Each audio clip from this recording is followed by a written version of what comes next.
بسم الله الرحمن الرحيم.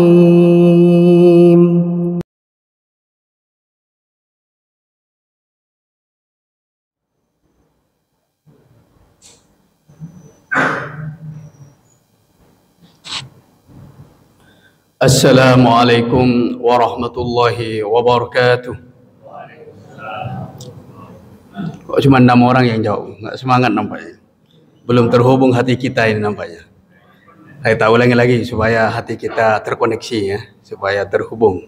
Mohon fokus konsentrasi karena ceramahnya insya Allah sebentar aja. Assalamualaikum warahmatullahi wabarakatuh. Bismillahirrahmanirrahim. Alhamdulillahirabbil alamin. Wassalatu wassalamu ala Rasulillah Muhammadil Mustafa al-Amin wa ala alihi wa sahbihi ajma'in. Subhanaka la ilma lana illa ma 'allamtana innaka antal alimul hakim. Allahumma 'allimna ma yanfa'una warzuqna ilman nafi'an ya karim wa ba'du. Jamaah Masjid As-Sakinah yang kami cintai karena Allah Subhanahu wa taala, semoga dengan masuknya kita ke masjid ini hati kita semakin tenang sesuai dengan nama masjid kita ini, Sakinah. Hidup kita semakin nyaman, hidup kita semakin anteng, semakin damai, dan semakin terus-menerus mendapatkan bimbingan dan petunjuk dari Allah Subhanahu wa taala. Mengawali perjumpaan kita ini, mari kita senantiasa memperbanyak syukur dan terima kasih kita kepada Allah Subhanahu wa taala dengan harapan semoga dengan bersyukurnya kita ini baik melalui lisan, melalui amal perbuatan, nikmat-nikmat selalu ditambah oleh Allah Subhanahu wa taala untuk kita semuanya. Dan juga perbanyak bersalawat kepada Nabi Baginda Nabi Muhammad sallallahu alaihi wasallam dengan harapan semoga limpahan curahan rahmat mengalir deras untuk kita semuanya. Jamaah Masjid As-Sakinah yang kami cintai karena Allah Subhanahu wa taala. An Abi Hurairah radhiyallahu anhu, diriwayatkan dari sahabat Abu Hurairah, semoga Allah meridhoinya. Qala, beliau berkata. Siapa yang berkata katanya? Siapa yang berkata tadi? Ya kan? Abu Hurairah. Saya di sini sekarang agak lebih bebas, beda dengan khutbah Jumat. Nah, supaya ada dialog sedikit. Siapa tadi yang berkata? Abu Hurairah. Berarti hadis ini diriwayatkan oleh Abu Hurairah. Apa kata beliau ini? Nama asli Abu Hurairah itu Abdurrahman bin Sakhr. Nama aslinya Abu Hurairah itu adalah Abdurrahman bin Sakhr radhiyallahu taala anhu. Qala, beliau berkata, qala Rasulullah sallallahu alaihi wasallam. Rasulullah sallallahu alaihi wasallam bersabda. Bagaimana sabda beliau? Atadruna manil muflis? Apakah kalian mengetahui siapakah orang yang bangkrut itu? Siapa sesungguhnya dan hakikat orang yang bangkrut itu? Lalu para sahabat menjawab terhadap pertanyaan Rasulullah sallallahu alaihi wasallam, qalu, lalu mereka berkata, al-muflisu fina man la dirham lahu wa la mata'. Orang yang bangkrut menurut kami wahai utusan Allah adalah orang yang tidak punya dana, orang yang tidak punya uang, orang yang tidak punya dirham, orang yang tidak punya harta. Lalu bagaimana respon Rasulullah sallallahu alaihi wasallam? Faqala, lalu beliau bersabda lagi, innal muflisa min ummati man ya'ti yaumal qiyamati bi salatin wa zakatin wa siyamin.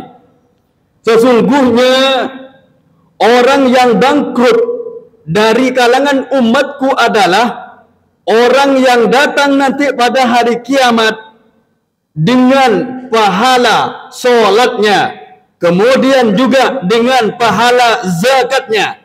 Terus apalagi datang di hari kiamat menghadap Allah dengan pahala puasanya. Wa qad syatama hadza wa daraba hadza wa akhadha mal hadza. Tapi sayang, orang yang membawa banyak pahala ini, yakni pahala salatnya, pahala zakatnya, pahala puasanya, di sisi lain ternyata di masa hidupnya waqad syatama hadza, sering menyakiti orang lain, sering mencaci orang lain, sering mengganggu perasaan orang lain, sering menyakiti hati orang lain. Wa daraba hadza, dan memukul orang lain, memukul perasaan orang lain. Waqad akhadha mal hadza, tapi sayang juga di masa hidupnya mengambil hak orang lain, mengambil harta orang lain. Terus bagaimana selanjutnya dalam hadis ini? Akhirnya Rasulullah SAW melengkapi dalam hadisnya, fayakhudhu min hasanatihi, fayakhudhu hadha min hasanatihi, wa yakhudhu hadha min hasanatihi. Lalu orang ini yang pernah disakiti, yang pernah dicaci, yang pernah difitnah, yang pernah dipukul, yang pernah diambil hartanya, minta keadilan kepada Allah Subhanahu wa taala. Sehingga apa? Sehingga kebaikan pahala ibadah puasanya, pahala solatnya, pahala zakatnya, pahala hajinya, lalu diambil dan diberikan kepada orang yang pernah disakiti, diberikan kepada orang yang pernah dipukul, diberikan kepada orang yang pernah diambil haknya. Korupsi misalnya, jangan menganggap remeh. Mengambil hak orang lain itu akan dituntut di hadapan Allah Subhanahu wa taala pada hari kiamat.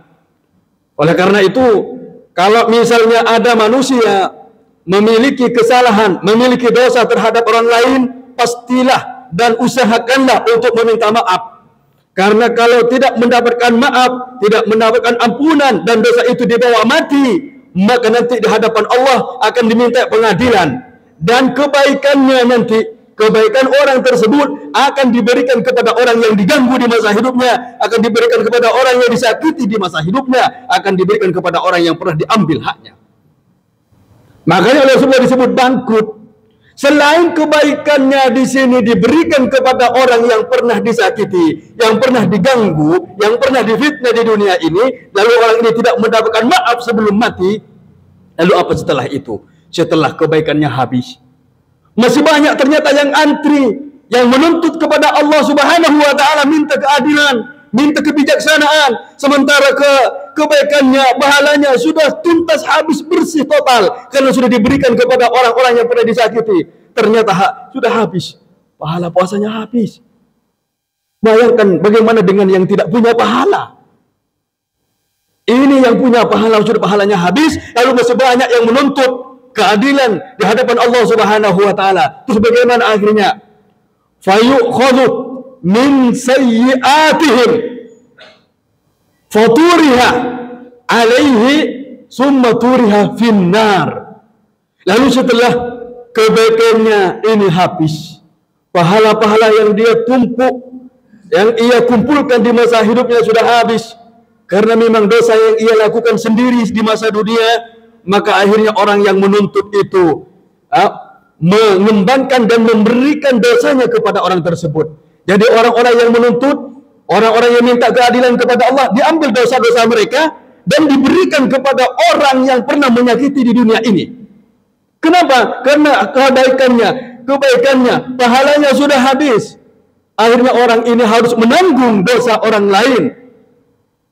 Oleh karena itu, mari pikir-pikir terlebih dahulu. Berpikir sebanyak-banyaknya apabila mau menyakiti orang lain, baik merupakan terdiri dari ucapan ataupun perbuatan. Karena seseorang itu bisa dikatakan baik dan juga bisa dikatakan buruk dengan dua hal. Yang pertama adalah perkataannya, kemudian yang kedua adalah ucapannya. Meskipun yang kedua adalah amal perbuatannya. Meskipun ucapannya bagus, ucapannya baik, tapi amal perbuatannya mengalahkan Fir'aun misalnya. Zalim, menganiaya orang lain, maka tidak bisa disebut orang baik. Sebaliknya, amal perbuatannya baik, pekerjaannya baik, tapi ucapannya menyakitkan terus, maka tidak bisa orang ini disebut orang baik. Orang baik itu bisa disebut orang baik apabila ucapan, perkataan, dan amal perbuatannya baik. Dua itu saja sesungguhnya kita bisa mendapatkan level baik di dunia dan di akhirat nanti. Jadi jamaah yang kami muliakan, ini ngeri hadis kalau kita pikir-pikir dan menjadi materi dan pelajaran yang berharga untuk kita semuanya. Khususnya di bulan Ramadan ini, mengintrospeksi diri kita, apa yang sudah kita lakukan di dunia ini, berapa banyak orang yang sudah kita sakiti misalnya, maka segera minta maaf dan minta ampun. Berapa orang yang sudah dizalimi, berapa orang yang sudah difitnah, berapa orang yang sudah dibodohi, berapa orang yang sudah dibohongi, maka mohonlah ampun kepada Allah dan orang tersebut, minta maaf sehingga lepas dari kesalahan, sehingga di hadapan Allah nanti di pengadilan kita tidak menanggung dosa orang lain. Makanya Rasulullah mengatakan muflis, orang yang bangkrut, karena kebaikannya sudah diberikan kepada orang lain, ternyata setelah habis, orang lain ini harus menanggung dosa. Orang yang pernah menyakiti ini harus menanggung dosa orang lain. Terus kalau masih antri, Ribuan orang masih antri karena banyak ribuan orang yang pernah disakiti dan dizalimi, minta keadilan kepada Allah. Lalu dosa-dosanya pun turiha alaihi, diberikan kepada orang ini, dicampakkan kepada orang ini. Setelah itu apa akhirnya? Karena sudah dosa yang sangat banyak dan tidak ada kebaikannya, faturiha finnar, maka lalu orang ini dilemparkan dan dimasukkan oleh Allah Subhanahu wa taala ke api neraka. Semoga kita semuanya dilindungi oleh Allah Subhanahu wa taala dari perbuatan tercela. Semoga kita dan keluarga kita semuanya, lisan kita, hati kita, dan seluruh anggota tubuh kita ini selalu mendapatkan penjagaan dari Allah Subhanahu wa taala. Selalu dijauhkan dari perbuatan-perbuatan dan ucapan yang tercela yang tidak diridhoi oleh Allah Subhanahu wa taala. Dan semoga kita semuanya selalu diarahkan oleh Allah, selalu dibimbing oleh Allah, selalu diberi petunjuk dan pertolongan oleh Allah Subhanahu wa taala untuk senantiasa mencintai kebaikan dan kebenaran. Terlebih lagi sekarang sudah masuk kita di 10 akhir bulan Ramadan. Oleh karena itu mari buktikan kepada Allah bahwa kita adalah orang yang baik. Mari berlomba-lomba di 10 terakhir bulan Ramadan ini untuk memperbanyak kebaikan kita, baik dengan cara memperbanyak berzikir kepada Allah, kemudian beriktikaf di masjid ini, dan kebaikan-kebaikan lain. Termasuk diantaranya adalah perbanyak sedekah. Apapun yang bisa kita lakukan kebaikan ini untuk bekal kita menghadap Allah Subhanahu wa taala, supaya kita menjadi orang yang selamat di dunia ini, lebih-lebih di akhirat nanti. Kalau orang yang sudah membawa banyak pahala sholat, pahala zakat, pahala puasa, lalu ternyata habis. Nah, bagaimana dengan orang-orang yang tidak pernah melakukan kebaikan kemudian tidak punya pahalanya? Tentu ini akan tambah bangkrut dan tambah parah lagi. Oleh karena itu, jemaah yang kami muliakan, karena waktunya juga sudah habis, mari kita ini buktikan kepada Allah bahwa kita adalah orang yang baik. Kesempatan tidak akan datang 2 kali kita hidup di dunia ini. Oleh karena itu, mari kita fungsikan sebaik-baiknya waktu yang Allah berikan kepada kita. Anugerah, nikmat besar yang Allah berikan kepada kita. Kita berjumpa dengan bulan Ramadan, dan nikmat yang lebih besar lagi kita ditakdirkan oleh Allah berjumpa dengan 10 terakhir Ramadan.